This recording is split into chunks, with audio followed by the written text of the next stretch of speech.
What's up, everybody? Welcome to Podcast Now. I'm Alex. In this video, I want to talk about everything wrong with Batman Arkham Asylum. I want to try and do a little bit of a different kind of video here for you guys. If you guys like this kind of video, make sure you show your support, liking, subscribing, sharing, commenting, all of that stuff. I'd like to do something like this with all of the games, and I've kind of already hinted at some of the stuff wrong and right with Batman Arkham Asylum. I can definitely talk about the things right with this game in a different video if you guys want me to. I kind of want to look at this like the whole cinema sins everything wrong with, but just kind of go over four main points that I've written down that I have a problem with this game. Again, though, if you've watched enough of these videos, if you followed us for enough time, you know how much I love Arkham Asylum, how that this game is my favorite Batman Arkham game. It is not, in my opinion, the most well-constructed. It's not the best one ever made, but in my opinion, it is my personal favorite game, right?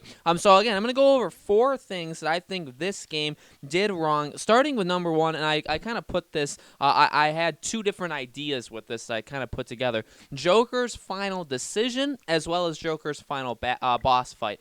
This was weird, and I think it's a thing that literally everybody that's played this game has thought that wow, this game is amazing, it's got this, that, but what happened to that final boss? And that really is that. I mean, I love that final cutscene, like him walking in and Joker sitting on like that his throne. Really, really cool. Visually, really, really amazing. And again, I've seen people talk about, like, he really doesn't have a plan here. Like, yeah, he wants to inject Batman with that virus, basically, that turns him into, like, the Hulk. And he wants that to happen, and it doesn't work. And so then he ends up doing it to himself. And I do agree with people that said, like, it just doesn't make sense. Why would he do it to himself? Why not do it to one of his thugs? He's basically been doing that to thugs the entire game. It very much is just a reason for a final boss fight, basically. It's just a reason for... But in terms of decision-making, does he, like... I guess he wants to kill Batman after he finds out that it doesn't work on Batman. He's like, well, I'll just do it to myself, and then I'll just destroy you. But, like, does Joker ever really want to kill Batman? So, like, that's not it. So he just injects him with himself with a very, very potentially dangerous virus, you could call it, that's going to make him, like, really awesome looking in a way. The boss fight in terms of the actual fighting mechanics is terrible, but like he looks really cool. But at the same time, it's going to have very, very harsh effects to his life, his health and his well-being afterwards. And you have to think that he knows that. And does he make the greatest decisions in general for these games? He does have a plan for most of them in Arkham City, Arkham Origins, Arkham Knight, even Arkham Knight when he's in your head. He does have a plan. I think that there are other times of badly executed plans in terms of like the final step. He kind of has a problem with that in literally every single game, and maybe that's just kind of that comic booky or like villain. Like that main like misstep that they're always gonna make some glaring mistake at some point. He makes in Arkham City, which we can talk about in an Arkham City video. But here's the mistake here. And then in terms of the boss fight, it's just not good. I was young when I played this. I thought it was fine. I thought all the boss fights were fine when I played this. But looking back at them now, I still like the Killer Croc one. I think even the Poison Ivy one, it's not good. I like still have fun with it, but it's definitely not a good boss fight. And then when it comes to Joker himself, it's repetitive. It's one of those cliche. You know what he's going to do. He does the same thing over and over again. You have to fight minions because you can't fight him for too much of the same time. Like, it's got all kind of those cliche boss fights. It came out in 2009. It didn't come out in like the golden age of boss fights in general, but it didn't come out in a bad time either. It just was very cartoony, very not up to the standard of the rest of the game. And it does definitely, it shows. It's something that definitely when you're playing this game, you can tell that is something that like, okay, this definitely does not match the effort and energy of the rest of the game. The second thing that I have a problem with this game is Riddler trophies. Now, not Riddler in general, and not riddles, not the actual riddles where you have to use your detective mode to scan something that solves a riddle. I actually liked that, and I didn't like in the future games when it starts to get a little too convoluted. So, in my mind, I've talked about this before of how you use the Riddler. I wouldn't mind the whole riddles, using riddles, and you just scan something. I think is it like trivial? Does it get repetitive at some points? Yeah, but it's not bad. When it comes to the trophies, I don't know. This game obviously was just the start to what became a much bigger problem in future games. I don't hate the trophies in this game, but I do think they're a problem. I think some of them are just way too easy that they're literally just standing right there, or if you're in like a vent system and you take a left instead of taking a right, it's like right there. So you have those like very, very easy ones. And then on the flip side of things, you have ones that just, if you're not watching a guide, if you're not going on YouTube to find it, if you're like a 10, 11, 12-year-old, right, playing the game,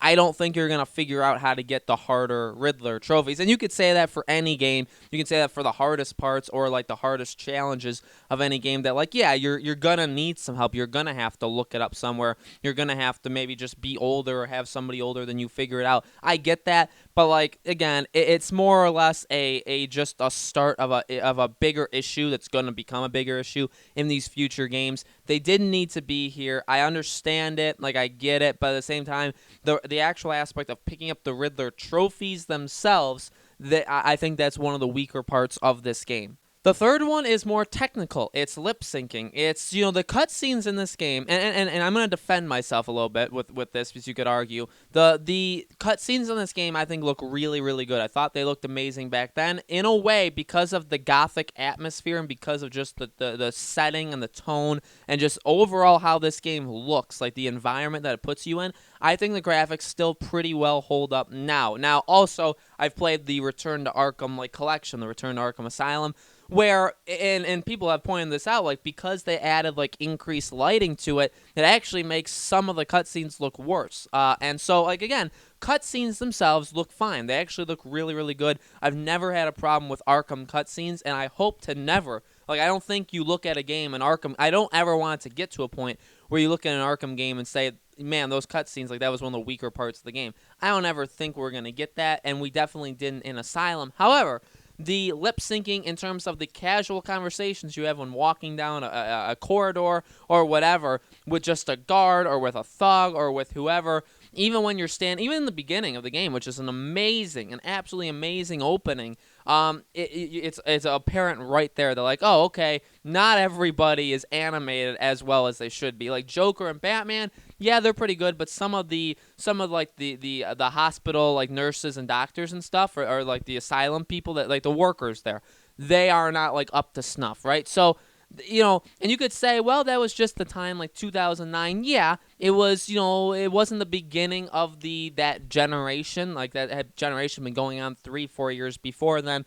So it wasn't the very beginning, but we hadn't got to the greatest games of all time yet. However, 2009, I mean, that was a big year. You could look at games like Uncharted 2 came out, like, I think the same month as this game. So it's like, all right, you have a game like Uncharted 2. If you guys have ever seen Uncharted 2, it's a beautiful, absolutely beautiful game that still holds up to this day. And there's plenty of other examples of just games in general. 2009, 2008, there was a lot of games that did it very, very well. It's not like the worst thing in the world. I've learned to kind of just, you know, like, it is what it is. I ignore it. I try to ignore it, even with a game like Life is Strange that came out in 2015, and it's one of my favorite games ever. The mouthing of that game is atrocious, and that's just because they didn't have the budget for it. They spent their budget on the voice actors and everything else, and they actually ran out of money for that kind of stuff, and that was their excuse, which is an excuse. It's just not like a great one that I need to accept. So it's not, again, the biggest thing in the world, but it is a problem, I think, and it obviously plagues the entirety of Arkham Asylum. It's just a problem that you see from beginning to end. It doesn't, again, the cutscenes don't get affected by it, but when you're actually playing the game, it does. And the last thing, and this goes again to more of a point of what I've talked about in the past, but I've never made a video about it, which I have to get to doing that eventually, is detective mode. Now, this one can be pretty controversial, I think. And I've said in the past, I do not like detective mode. I don't like what they started doing with it. I don't like what it had become. And I honestly can't place my finger on why. I think for this game, I can tell you one of the things is kind of the cheesiness of like following trails. And they do it a lot in this game. And they actually do it throughout all of the Arkham games. Is detective mode is just one way to get from one location to the next without like marking it on your map pretty much, right? It's a in-game kind of thing where it's like we have to follow the trail of a person from here to here, and we're not going to mark it on your map. We're not going to find a story I mean, it is a story reason. I'll give them that. It's not like they just decided to do it. There is a reason, right? Like especially in the beginning of the game, like with Gordon, like what like his cigar or something. Like there's a trail of him, or there's sometimes footsteps and stuff that can only really be seen with Batman's kind of special gadgets, right? So there is a story reason for it. I'll give them that. But they could easily have just come up with another way of doing it where you just know where they went and they put it on their map. So, you know, that's one of the things I just don't like about it. And again, you could say, well, that's it. No, there is just a problem I find with detective mode where they kind of limit the room and you have to go around and scan it. I don't know. I honestly don't know what I don't like about it, but I just know I don't like it. Like, I just know playing it, it's more of an idea of I would have liked detective mode to be better. I think when I think of Batman, of how smart he is, and Bruce Wayne, like how clever, and the gadgets at his disposal and stuff, I don't see the way they've done detective mode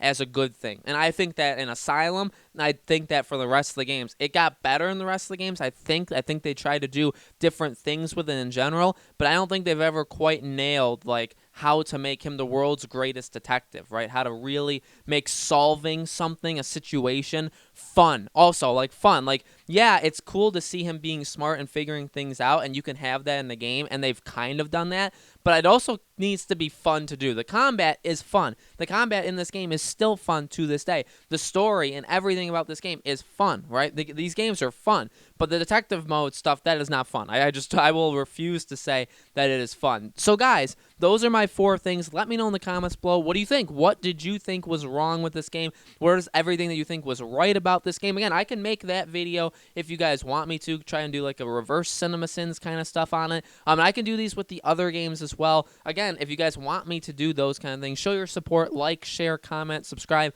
all that kind of stuff. Discord server link is in the description below if you guys want to join our Discord server. It's always in the description of all of these videos. We have another video for you Friday, and then next week we'll have videos on Tuesday, Thursday. We're getting ever so close to the Game Awards, and you know, it's picking up steam. We'll be talking about that as well in these videos. Hopefully we get an announcement of the new game, and until then, I'll keep trying to make some different and creative videos for you guys, okay? So thank you all so much for watching. I'll see you all in the next video.